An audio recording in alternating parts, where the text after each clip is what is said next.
feel like it's like a little barrier, because I know some like do this move. Do you want me to click for you? Oh, sure, thank you, Z. Oh, hey. Hi, yes, like Katie said, I'm Mattys. I am a third-year teacher, which makes me feel like an imposter. That makes me feel like an imposter. But I think the perspective that I bring is, I'm like, oh, I just walked into my classroom. It was my first year at Fairview, and I had all of these wonderful mentors in my department, and then I had these very high-performing students. I teach pre-IB 9 and pre-IB 10, and they're just so ready to learn. And they're also ready to earn points. They want all the points. And so I remember this one time, I was like, hey, does anyone want to volunteer to clean my whiteboard? And he's like, do we get extra credit if we do that? And so this happened for a long time. I'll do it. And I wasn't expecting that as a new teacher. I really wasn't. I was just like, what is this about? They're just like so ready to comply for the point, and is this what learning is? Is this what it's supposed to look like? And I could not be more grateful that in our building, in my department, I would have someone like Dr. Sarah Zerwan to be like, I got something for you. I got something for you, it's called pointless grading. We're gonna take all that out. And there's already someone who is thinking about that this is not what learning is. This is not what we need to be focusing on. And so I just wanted to give that little preface as to why I'm so passionate about this panel and this topic that we're talking about. And just kind of what I've been doing with it since I have been pursuing this philosophical approach, we'll say. So I say, I thought I was so clever. I was in my car by myself when I thought of this. I was like, should students meet standards, or should standards meet students? And then you have that title. Standards meet student agency, what it looks like in daily practice.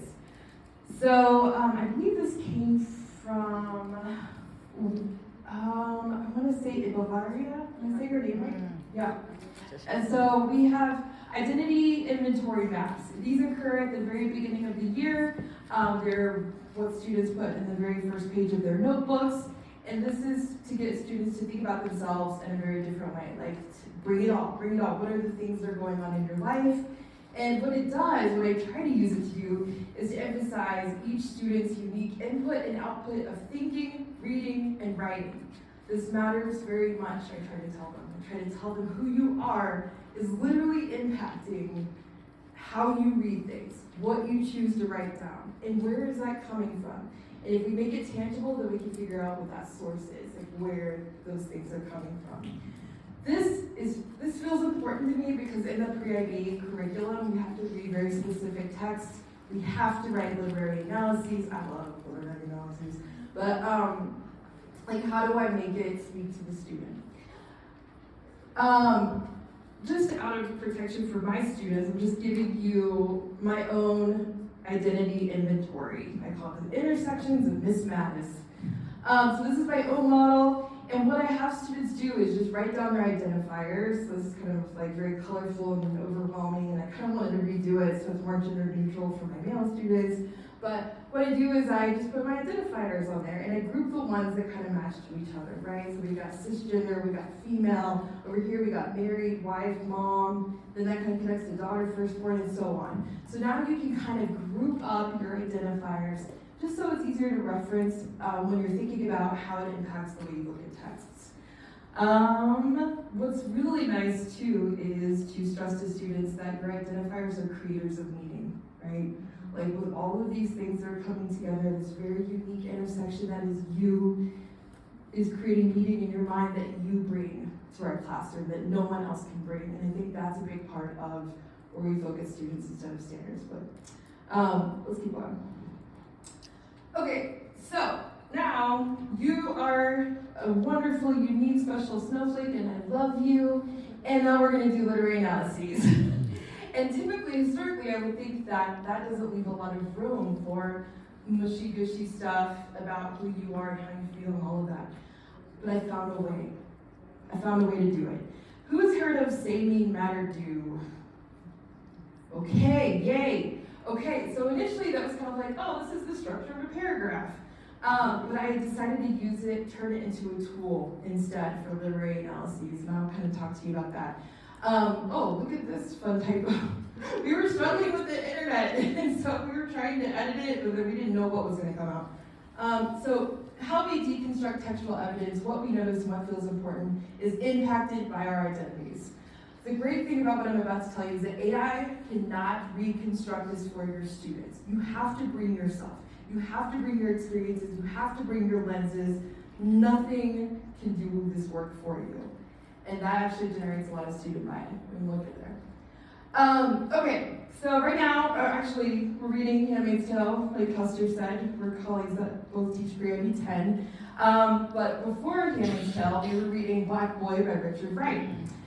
Now, this is a say, mean, matter, do. It's essentially a textual evidence database.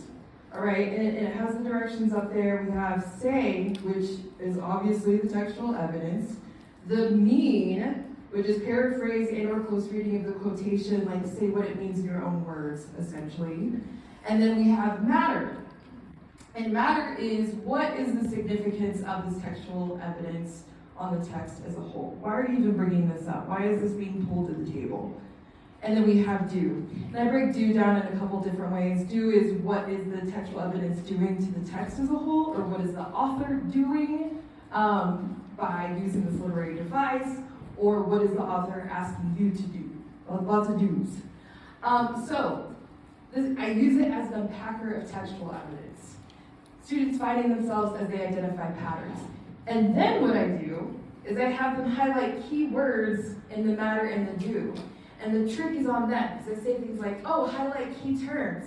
And then hopefully they're like, wait a second, but I wrote all of what's in matter and do. That's just my own thinking. I'm like, exactly. Highlight the key words in your own thinking. And then we receive, whenever they're done, a product that is completely and uniquely something that is from their minds, their critically thinking minds. And I feel so grateful to have found this, especially under the wing of Dr. Zerwin, because I was like, how am I going to make this meaningful? How am I going to not just make this grunt work? And this is what I found. And it's made our class so much more enjoyable. The buy-in is incredible. That gets us into our last slide here. The culmination is that student buy-in increases. Like, oh wait, dang, my thoughts really do matter. I'm actually building something here with my own thinking and with my own mind. This cannot be processed by AI. And I think that whenever you give them the reins on their learning by having to reference themselves, that they feel agency, right? Like just in their own learning. And it's been just an empowering experience, and I'm so grateful to be seeing that in my classroom as of late. Thank you so much for letting me share.